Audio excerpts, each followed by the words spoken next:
Hello guys, welcome to my channel. So in this video I'll be telling you how did I score 74 marks in EISSM. So I'll be giving you 5 tips on how you can score an exemption or ace your EISSM exam. So without any further ado, let's begin with tip number 1. Understanding the concepts. So EIS is not only about ratification or mugging up the language of module. It's about understanding the concept and then learning the things. And then learning the basically lines कुछ जो keywords होते हैं वो learn करना है. सो आपको basically सबसे first step है ही है कि आपको कॉन्सेप्ट्स को समझना है. यार EIS बहुत टेक्निकल है, उसे बहुत कुछ है समझने के लिए. एक बार अगर आप डीप जाओगे ना उसमें तो बहुत नॉलेज गेन कर सकते हो आप EIS में, if you have chosen the right teacher basically जो आपको कॉन्सेप्ट समझा रहा है वो. ऐसे सेम विथ SM में भी आप मैनेजमेंट से रिलेटेड बहुत चीज़ें समझ सकते हो. बहुत है ना कॉन्सेप्चुअल है वो, बहुत ज़्यादा चीज़ें, बहुत प्रैक्टिकल है वो. भले वो थ्योरेटिकल सब्जेक्ट है, थ्योरेटिकल वो सब्जेक्ट इसलिए क्योंकि उसमें न्यूमेरिकल्स नहीं है, लेकिन वो सब्जेक्ट बहुत प्रैक्टिकल है. मतलब आप प्रैक्टिकल लाइफ से बहुत कनेक्ट कर सकते हो. SM को तो स्पेशली, EIS को प्रैक्टिकल लाइफ से तो कनेक्ट नहीं कर पाओगे, बट EIS को आप when it comes to technical चीज़ें ना आप उसमें कनेक्ट कर सकते हो. If you are computer freak या फिर अगर आपको अच्छा लगता है ये सब चीज़ें करना टेक्निक से रिलेटेड, तो आप बहुत रिलेट करोगे EIS से. तो सबसे फर्स्ट स्टेप यही होता है कि आप EIS के कॉन्सेप्ट्स को समझ रहे हो, सिर्फ रट्टा नहीं मार रहे हो. एक रट्टा मारना होता है कि आप समझ लो कॉन्सेप्ट को, उसके बाद आप धीरे धीरे आपको लर्न हो ले वो चीज़ें.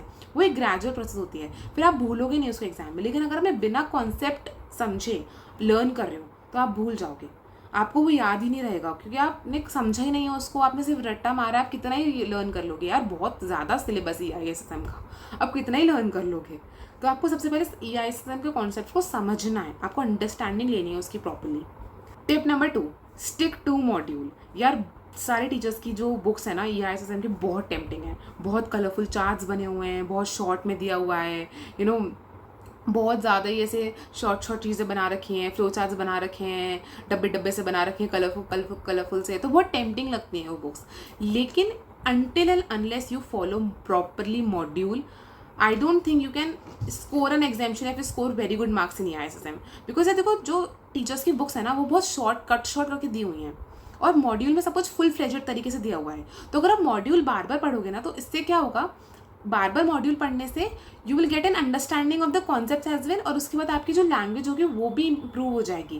बिकॉज अगर आप मॉड्यूल बार बार पढ़ोगे ना तो फिर आपकी जो लैंग्वेज है ना मॉड्यूल की, आपको वो समझ आने लगेगी, आपको वो लर्न होने लगेगी. फिर आपको दिक्कत नहीं आएगी कि आपको फिर ना जब आप आंसर राइटिंग करोगे ना तो आपको दिक्कत नहीं आएगी मॉड्यूल की लैंग्वेज लिखने में, बिकॉज आप ऑलरेडी 4-5 बार मॉड्यूल की रीडिंग मार चुके हो. तो आई वुड सजेस्ट कि आप मॉड्यूल की रीडिंग बार बार मारो सिर्फ, लेकिन मॉड्यूल की, किसी और टीचर की बुक्स की नहीं. बिकॉज यार उनकी बुक्स जो है ना वो बहुत कट शॉर्ट तरीके से दी हुई हैं, बहुत कम कॉन्सेप्ट दिए हुए हैं, कुछ लाइंस कटी हुई हैं ऑफकोर्स क्योंकि वो शॉर्ट में दिया हुआ है. लेकिन मॉड्यूल में it's like all full fledged and properly detailed में गिवन है. तो जितनी बार मॉड्यूल पढ़ोगे उतनी बार आपको ना चीज़ें रिकॉल होने अच्छे से होने लगेंगी और आपकी जो लैंग्वेज है ना वो भी प्रॉपर हो जाएगी. सो दैट्स इंपॉर्टेंट कि आप मॉड्यूल पे स्टिक रहो. बिकॉज मैंने बहुत टीचर्स की बुक्स देखी थी और टू बी वेरी ऑनेस्ट मुझे सबकी बुक्स बहुत टेम्पटिंग लगी थी, लेकिन मुझे इतना सेटिस्फैक्शन नहीं मिला था उनकी बुक्स पढ़ के कि मैं उसी को एंड तक पढ़ूँ. मैंने एग्जाम के 1.5 डेज पहले भी मैं मॉड्यूल पढ़ी थी, बिकॉज मुझे याद हो चुकी थी कि मॉड्यूल में कौन सी चीज़ कहाँ पे लिखी है, बिकॉज मैंने इतनी बार पढ़ लिया था उसको. तो अभी भी मेरे ना फोटोजेनिक मेमोरी है. तो आप अगर एक ही बुक पे आप स्टिक रहते हो और उसी को बार बार पढ़ते हो ना, फिर फोटोजेनिक मेमोरी क्रिएट हो जाती है कि कौन सा कॉन्सेप्ट कहाँ पे लिखा था. फिर आपको धीरे धीरे ना लाइन्स याद आने लगती है. अगर आप एग्जाम में कुछ भूल भी जाओगे ना तो थ्रू दैट फोटोजेनिक मेमोरी आपको वो लाइन्स याद आ जाएंगी. Tip number 3, make your own notes. देखो किसी और टीचर के नोट्स रेफर करने से अच्छा है कि आप खुद के नोट्स बनाओ. आप खुद के कलरफुल टेम्पटिंग नोट्स बनाओ, खुद के चार्ट नोट्स बनाओ. मैंने सारे चैप्टर्स के EIS में भी और EIS में भी और SM में भी मैंने सारे चैप्टर्स के प्रॉपर चार्ट नोट्स बनाए थे. मैंने पूरा लिख के नोट्स नहीं बनाए थे because that's of no sense basically. लेकिन मैंने ना चार्ट नोट्स बनाए थे. चार्ट नोट्स भी ऐसे थे कि एक A4 साइज शीट पर मैंने SM का पूरा चैप्टर खत्म कर दिया. फिर मैंने EIS का चैप्टर लाइक 2-3 A4 साइज की शीट्स में खत्म कर दिया बिकॉज EIS के चैप्टर्स बड़े होते हैं.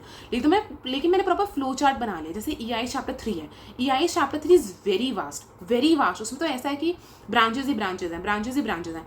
तो आपको समझ नहीं आता कि कौन सा कॉन्सेप्ट किसके अंदर था, तो उसके लिए आप क्या कर सकते हैं, फ्लो चार्ट बना लो कि बेसिकली जो चैप्टर है वो पहले 2 पार्ट में डिवाइडेड है, ब्रॉड उसके 2 पार्ट है, इन्फॉर्मेशन सिस्टम एंड कंपोनेंट्स, है ना, ऐसे कुछ है, आई एग्जैक्टली डोंट रिमेंबर, लेकिन हाँ ऐसे कुछ है कि पहले वो 2 पार्ट्स में डिवाइडेड है, फिर वो कंपोनेंट्स वाला पार्ट कुछ में डिवाइडेड है, फिर वो इन्फॉर्मेशन सिस्टम वाला पार्ट कुछ में डिवाइडेड है, एप्लीकेशन फ्रेमवर्क, मैनेजमेंट फ्रेमवर्क, वो सब चीज़ें हैं, उसके बाद ऑडिट आ जाता है उसमें। तो आप पूरा फ्लो चार्ट बना लो कि इसमें अभी ये टॉपिक्स पढ़ने हैं, तो it will be easy for you when you last revision करोगे ना, तो it will be easy for you to rewind the concept कि हाँ कौन सा टॉपिक आपने कहाँ पे पढ़ा था, that will be easy for you. तो अपने खुद के चार्ट नोट्स बना लो, कलरफुल पेन से बनाओगे ना, तो आपको जब आप पढ़ोगे ना उसको, तो आपको टेम्पटिंग लगेंगे पढ़ने में, आपको बोरिंग नहीं लगेगा, बिकॉज EISSM के मॉडल ऑलरेडी बहुत ज़्यादा बोरिंग है, आई एक्सेप्टेड, बहुत बोरिंग है वो ब्लैक कलर पूरा ना, ब्लैक एंड वाइट है, तो थोड़ी बोरिंग लगती है, लेकिन ट्रस्ट मी वो जन्नत है, मतलब वो सीरियसली बहुत है ना, भगवत गीता है वो प्रॉपर EISSM के लिए,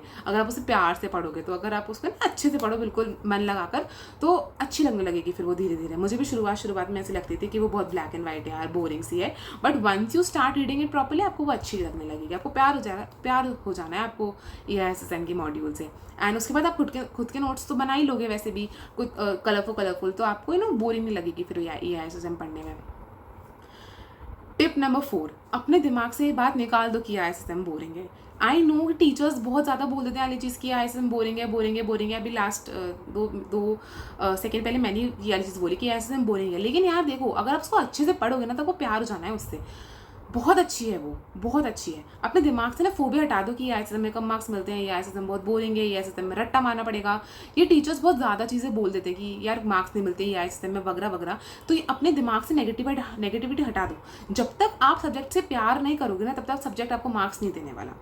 आपको पहले सब्जेक्ट को इज्जत देनी पड़ेगी, उसको प्यार देना पड़ेगा। जैसे आप अकाउंट सॉल्व करते हो ना, अकाउंट्स को टाइम देते हो, वैसे आपको EISSM को भी टाइम देना पड़ेगा। ऐसा नहीं होता है कि आपने EISSM को बिल्कुल एंड मोमेंट में पढ़ रहे हो, याद करने बैठ रहे हो, तो यार नहीं होने वाला कुछ। आपको डेडिकेटेडली आपको EISSM को पर डे का 1 घंटा पर डे का 2 घंटे देने पड़ेंगे फॉर एटलीस्ट 2 मंथ्स। मैंने भी आई रिमेंबर मैंने अगस्त एंड सितंबर दोनों महीने लाइक फॉर द 2 मंथ्स मैंने डेली EISSM 2-2 घंटे किया था डेली, बिकॉज वो कंसिस्टेंसी मेंटेन हो जाती है, और जितनी ज़्यादा रिस्पेक्ट और इज्जत आप दोगे सब्जेक्ट को, उतने ही मार्क्स आपको मिलने वाले हैं। तो अपने दिमाग से फोबिया हटा दो कि EISSM थ्योरी है, बट आप प्रैक्टिकल ऐसे से कनेक्ट कर सकते हो, उसमें न्यूमेरिकल नहीं है।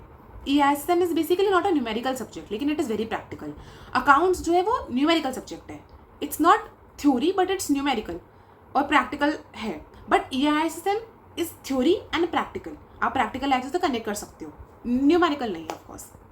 लेकिन अपने दिमाग से फोबिया हटा दो कि EISSM बोरिंग है, बहुत अच्छा सब्जेक्ट है, बहुत अच्छा। टीचर्स बोलते हैं, उनको बोलने दो, आपको अपनी मेहनत करनी है, आपको कंसिस्टेंसी मेंटेन करनी है, EISSM में इज्जत देनी है EISSM को। जब तक आप इज्जत नहीं दोगे EISSM को, जब तक आपको EIS मार्क्स नहीं देने वाली है, ठीक है, तो इज्जत दो EISSM को। Tip number 5, writing practice. तो देखो आप राइटिंग प्रैक्टिस कैसे करनी है, आपको लिख के तो देखने हैं आंसर्स, बट किस तरह से लिख के देखना है, आपको हर बार पूरे आंसर्स लिखने हैं या फिर कैसे लिखने हैं, तो मैं बताती हूँ। जो हेडिंग्स होती है ना, आपको हेडिंग्स तो एज इट इज़ याद करनी है, जैसे मॉड्यूल में गिवन है। हेडिंग्स के साथ नो कॉम्प्रोमाइज़। आप अंदर का जो माल मसाला लिख रहे हो, अंदर की जो आप चीज़ें लिख रहे हो, आप उसमें थोड़ा सा अपने लैंग्वेज ऐड कर सकते हो, लेकिन जो हेडिंग्स होती हैं, हेडिंग्स आपको जो मॉड्यूल में गिवन है वही यूज़ करनी है। आप हेडिंग्स के साथ छेड़छाड़ मत करना, नहीं तो आपके मार्क्स के साथ छेड़छाड़ हो जाएगी फिर वो, ठीक है। तो आपको क्या करना है, राइटिंग प्रैक्टिस जब आप कर रहे हो ना, तो मेक श्योर जब फर्स्ट टाइम आंसर्स लिखते हो तब पूरा लिखो, लाइक पूरा अंदर का भी लिखो, हेडिंग के बाद का अंदर का जो आप लिखते हो वो भी लिखो, प्रॉपर पूरा आंसर लिखो।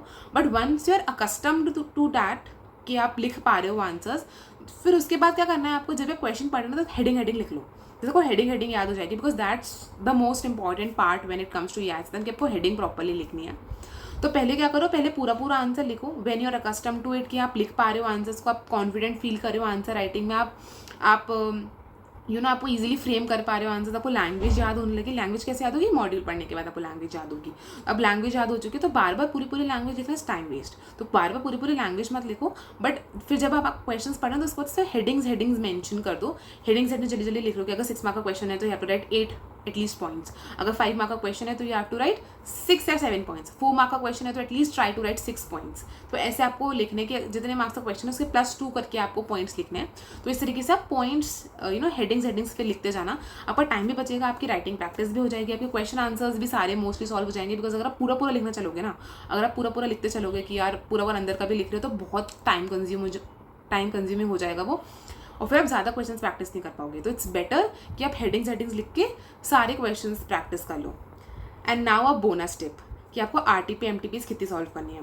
तो देखो, to be very honest, EISSM में मोस्टली क्वेश्चंस रिपीट हो जाते हैं RTP MTPs में, जो मैंने नोटिस किया था. तो मैंने May 18 से लेकर RTP सॉल्व नहीं करी थी EISSM में. मैंने क्या किया था, मैंने एक टीचर की क्वेश्चन बैंक रेफर करी थी, और टीचर की क्वेश्चन बैंक में ऑल्दो थे सारे क्वेश्चंस, मतलब May 18 से लेकर, बट उनके क्वेश्चंस मैंने कुछ स्किप मार देते बिकॉज यार बहुत ज़्यादा थे वो, ठीक है. और वो प्रैक्टिकली मेरे लिए पॉसिबल नहीं हो पा रहा था उस टाइम पे कि मैं सब कुछ कवर कर लूँ, कि मैं उनकी 100% क्वेश्चन बैंक सॉल्व कर लूँ. तो मैंने उनकी 100% क्वेश्चन बैंक सॉल्व नहीं करी थी. मैंने उनकी सिर्फ I think 75% question bank solve करी होगी. तो मैंने ऐसे इंडिविजुअली पेपर सॉल्व नहीं किए थे, मैंने सिर्फ उनकी क्वेश्चन बैंक सॉल्व करी थी. और मैंने मॉड्यूल के क्वेश्चन खुद से कर लिए थे. ऑलरेडी उनके क्वेश्चन बैंक में थे मॉड्यूल के क्वेश्चन भी, बट मैंने मॉड्यूल के क्वेश्चन दोबारा अलग से भी एक बार प्रैक्टिस कर लिए थे. पता नहीं क्यों मेरे को इच्छा हो रही थी मॉड्यूल के क्वेश्चन करने की यार. तो मैंने अलग से भी वो प्रैक्टिस कर लिए थे, और उनकी बुक से भी मैंने एक बार रीडिंग कर ली थी. और तो सेम था, बट स्टिल एक बार ना समझ में आ गई थी चीज़ें मुझे बेटर तरीके से. तो एक बार क्वेश्चन बैंक अगर किसी टीचर के रेफर कर सकते हो तो question bank I will say कि किसी टीचर के रेफर कर लेना, क्योंकि इंडिविजुअली एक RTP में जाकर सारे क्वेश्चंस देखना, इट्स बेसिकली बहुत टीडियस टास्क हो जाता है, जो वेस्टेज ऑफ टाइम लगता है कभी कभी. तो बेटर ये है कि आप किसी को क्वेश्चन बैंक रेफर कर लो. तो मैंने किशन कुमार सर की क्वेश्चन बैंक रेफर करी थी. मैंने बता दी, नहीं तो नीचे सबसे पहले ये डाउट आता कि आपने किसी क्वेश्चन बैंक रेफर करी थी. तो मैंने क्लासेस भी किशन कुमार सर से ली थी, और मैंने उनकी क्वेश्चन बैंक भी मैंने उन्हीं की रेफर करी थी. And let me tell you, बहुत अच्छा पढ़ाते हैं, एंड उनकी क्वेश्चन बैंक भी बहुत अच्छी है. तो you can of course refer his question bank and his classes if you want. And yes guys, that's it for the video. And I think आपको समझ में आया होगा कि आपको कैसे अपने EISSM को प्रिपेयर करना है. एंड अगर आपको कुछ भी डाउट्स हैं किसी भी सब्जेक्ट से रिलेटेड, या फिर आर्टिकलशिप से रिलेटेड, या फिर अपने बेसिकली पर्सनलाइज डाउट्स हैं, तो you can put it down in the comment section and I try to resolve it. और अगर आपको कुछ वीडियो आइडियाज़ हैं कि मैं किस टॉपिक्स पर वीडियो बना सकती हूँ, तो do let me in the comment section. And you can connect with me on LinkedIn and on Instagram. I will put the handles down. And yes guys, bye bye.